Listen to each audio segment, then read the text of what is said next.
So I think probably everyone in this room agrees that if you have an economic statistic, it should tell you something about the phenomenon that it is trying to measure. And the main point of this paper, I'm sorry, yeah. The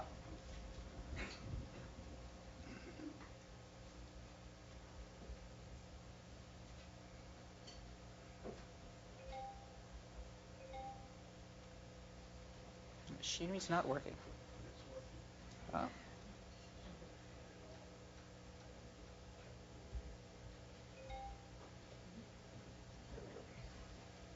All right. Thank you. Yeah, that's okay. We'll go. Ready on the next slide here.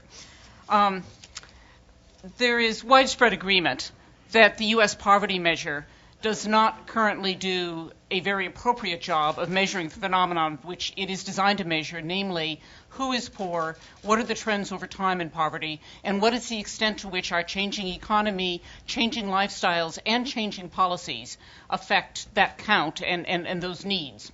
So the main point of this paper is to recommend that the United States adopt an improved measure of poverty. For those of you who know me know that this has been something I've been working on for, I think, more than 20 years.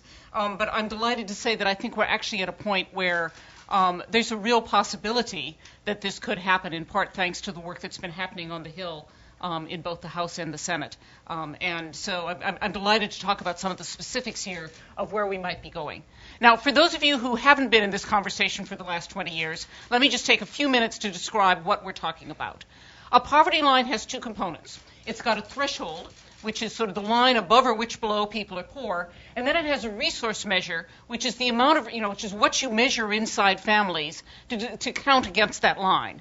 And the poverty rate is essentially the percentage of people who live in families whose family resources are below that poverty line. Okay, that's the way in which we measure poverty.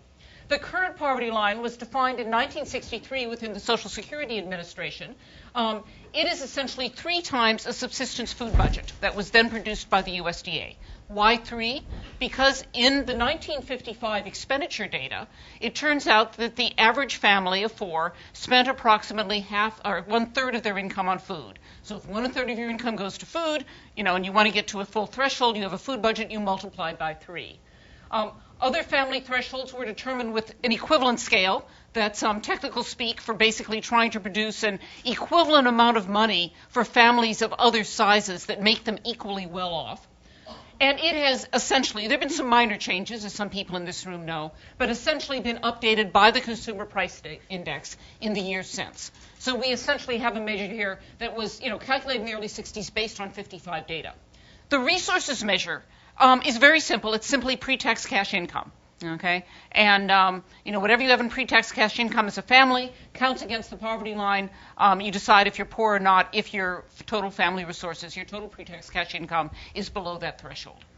Now, I'm not going to spend much time talking about the problems with this. Let me just say there is no other statistic that we use regularly in this country that is based on 1955 data and a methodology produced in the early 1960s. It's simply out of date. Expenditure patterns have changed dramatically. There's no adjustment for geographic cost of living differences. I know that Linda's going to talk about what the effect of this is if you look at New York City. The equivalent scales are wrong in a variety of ways. And the resources are just wrong. Doesn't take account of taxes, doesn't take account of the huge expansion in in-kind benefits that we've had since the early 1960s. In fact, the majority of our programs for the poor have not come as cash income, but have come through either the tax or the in-kind benefit system, and it just doesn't show up in our system. So why should we change? The reasons for change fall right out of that last slide. We actually want to measure the effects of the programs we institute in this country to fight poverty. That means including measures of taxes, including measures of non-cash benefit programs that operate close to tax, such as food stamps or housing assistance. It also doesn't affect other changes that affect working poor families. With women working with changes in the healthcare landscape, there are a variety of things to which this measure is just not very sensitive. One might ask, why haven't we changed in the last 40, whatever it is, years? And there's a long answer to that. I've written a paper on that not very long ago. But in essence, this measurement became embedded for all sorts of good reasons in an executive order out of the Office of Management and Budget. I have many friends from the Management and Budget sitting here in this audience. This is not any rap on them, but unfortunately, things that have to be changed by executive order with OMB have to go through the Executive Office of the President. And we don't have any other economic statistics where if we want to improve them, update them, use more recent data, we need to go through the Executive Office of the President. There is a reason why we put our statistical agencies with some degree of protection from current politics. And it's been exactly that political interaction that has kept poverty from being updated over time. Now, this isn't just a national concern. It's also a state and local concern. And again, Linda's going to say more about this. But an increasing number of states want a benchmark against which to measure how well they are doing in their programs as they fight poverty, and they also are looking to develop new and improved measures, and it would be much, much easier for states to move forward on this once we have a federal template that states can hook onto and work with. And this is exactly one reason why, I'm delighted that New York City actually moved forward with the resources and the expertise to develop their own measure, and that has become indeed a template that I think is now being used not only at the federal level but at state and local levels. So our recommendation is to take essentially the concept that was put out in 1995 by a panel of the National Academies of Sciences. I served on that. This panel basically laid out a variety of choices and set out ranges and said, well, you should do something sort of like this in this range, and if you can do it, try this. And what we're trying to do in this paper is specify how do you make the final decisions to actually move this forward and to reach a measure of poverty. I'm going to go through this quickly. Those of you who want the details, they're in there in the paper in great detail. So the proposal is to take the 33rd percentile of the distribution of expenditures, not just on food, but on food, shelter, utilities, and clothing. Now, that's well below total income. I'm not talking about 33rd percent of the income distribution. I'm talking about the 33rd percentile of the distribution of expenditures on necessities. Multiply that up a little because people actually spend things on more than just food, shelter, utilities, and clothing, and make that your threshold.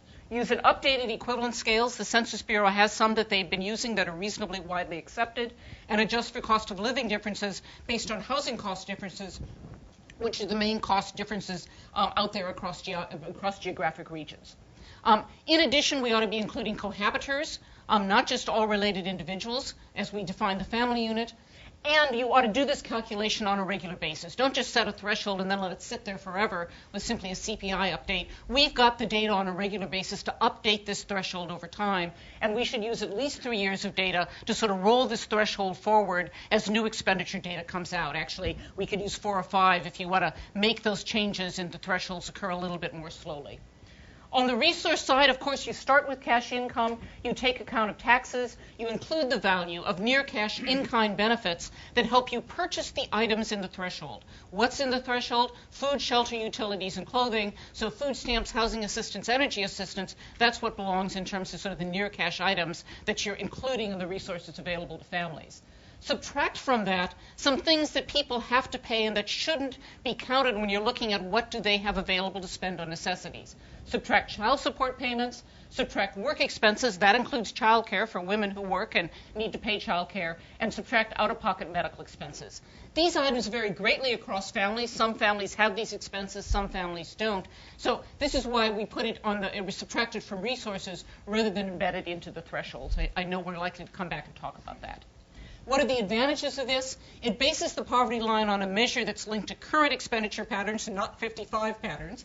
It adjusts for real differences in living expenses, uses a better equivalent scale for different family sizes. And it's a much more complete measure for resources in terms of the resources available to low-income families that they can bring to bear to buy food, shelter, and clothing. The practical advantages as well as the substantive advantages, I think, are very important. And the process here matters for any statistic. How you get there and where it comes from matters. And this particular approach comes out of a process that started with an expert non-political panel. And that's particularly important in a statistic that's going to get out there in a whole lot of political ways. It's been discussed It's been worked on. There's quite a bit of background work in Census and elsewhere asking exactly how do you do the details of this one. And that gives us a real base and an advantage to work on. And I think both Mark and I believe that any other approach is going to require starting a very lengthy process of debate and delay, and that we have an approach here that has some very wide acceptance and that will move us much more forward from where we are right now in terms of a better measure of poverty.